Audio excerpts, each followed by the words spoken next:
में बंदरगाह के अपने को अवशेष मिले थे कि वहां पर पहले बंदरगाह होता था। ये जो कच्छ का रण है जो सांचौर में, जहां लूनी समेत 5 नदियों का, जहां पर समुद्र में कच्छ में जाके उसका मिलन होता है, एक दलदली क्षेत्र है। अब जब ये सरकार दशकों से ये जो इस प्रोजेक्ट को अब आगे जो बढ़ा रही है, तो कहीं न कहीं अरब सागर से सीधे जुड़ने की जो संभावना है वो धरातल पे आने की उम्मीद नजर आ रही है। इसके बहुत सारे अपने को जो बेनिफिट मिलेंगे, ताकि हमें यहाँ पर रोजगार के लगभग 50,000 से ज्यादा अवसर सर्जन होंगे। इस क्षेत्र के आसपास बहुत ज्यादा आर्थिक विकास होगा, जैसे कोल्ड स्टोरेज है, ट्रांसपोर्टेशन फैसिलिटी है, गोडाउन्स है। इसके जो सब्सिडरी इंडस्ट्री है, इनका जो डेवलपमेंट होगा, राजस्थान राज्य को भी इसका जो फॉरेक्स रेवेन्यू मिलेगा, और जो पचपदरा में जो रिफाइनरी मिल रही है उसके लिए जो क्रूड ऑयल, जो कच्चा माल अपन एक्सपोर्ट करते हैं, उसका भी बेनिफिट मिलेगा। और जो बहुत साल पहले वहां पे नेहड़ में दुर्गम स्थिति की वजह से जो पलायन हुआ था, माइग्रेशन हुआ था, अब इस प्रोजेक्ट के आने की वजह से रिवर्स माइग्रेशन होगा। रोजगार की तलाश में लोग वापस अपने घर की तरफ लौटेंगे। सबसे बड़ा फायदा, आज नॉर्थ इंडिया से कोई भी चीज की इंपोर्ट एक्सपोर्ट करने के लिए हमें कांडला या मुंद्रा जाना पड़ता है। यहाँ इनलैंड पोर्ट बनने से कम वो 250 किलोमीटर की दूरी अपनी कम हो जाएगी।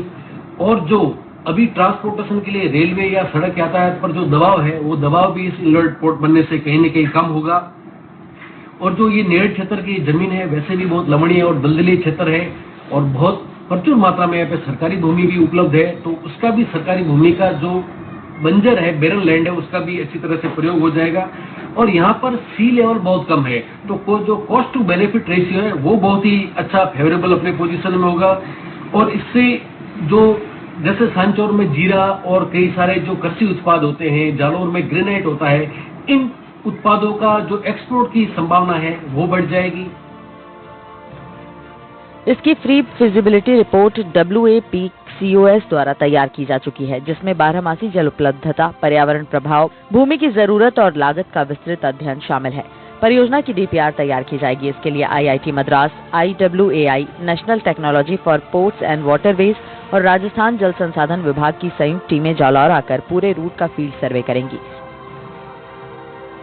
इनलैंड पोर्ट बनने के बाद सांचौर एक बड़े लॉजिस्टिक्स हब के रूप में विकसित होगा।